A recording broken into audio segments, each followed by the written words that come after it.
Prime Minister Justin Trudeau's new advisor on anti-Islamophobia doesn't seem to like Canada all that much, or at least the views that millions of Canadians hold.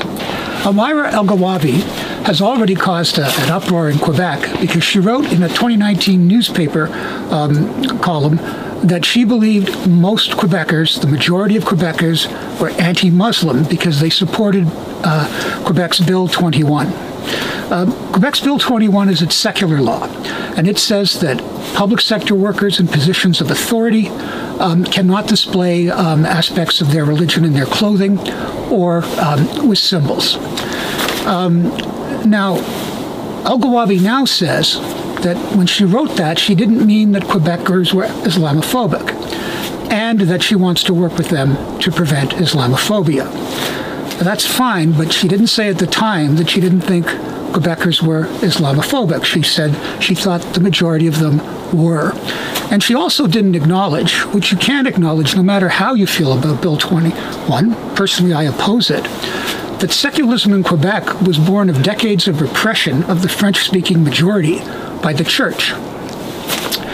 Elghawaby has also said that Canada should abandon the monarchy because it's a symbol of racist oppression. In fact, under Queen Elizabeth, the monarchy fought to end discrimination throughout the Commonwealth.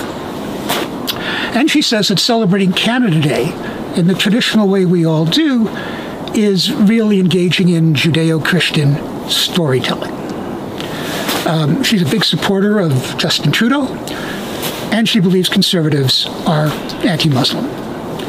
So it's not surprising why Justin Trudeau chose her to be his advisor on Islamophobia, against Islamophobia.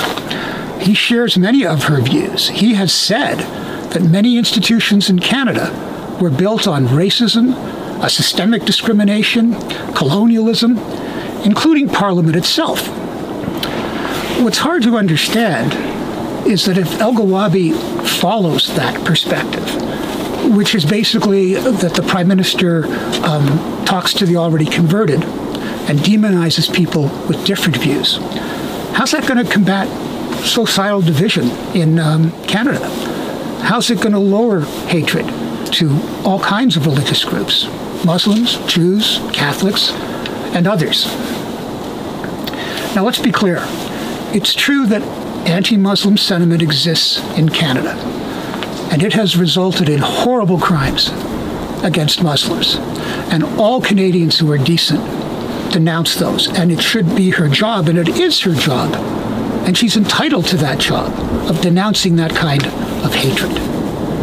But that doesn't mean that every Quebecer, or for that matter, every Canadian who supports Bill 21 is a racist. It doesn't mean that Canadians who believe we should maintain our link to the monarchy and who celebrate Canada Day traditionally do so out of ill intentions. And if you really want to combat hatred, you have to find ways to unite people around values that they share and not just drive them apart by saying anyone who disagrees with me is evil.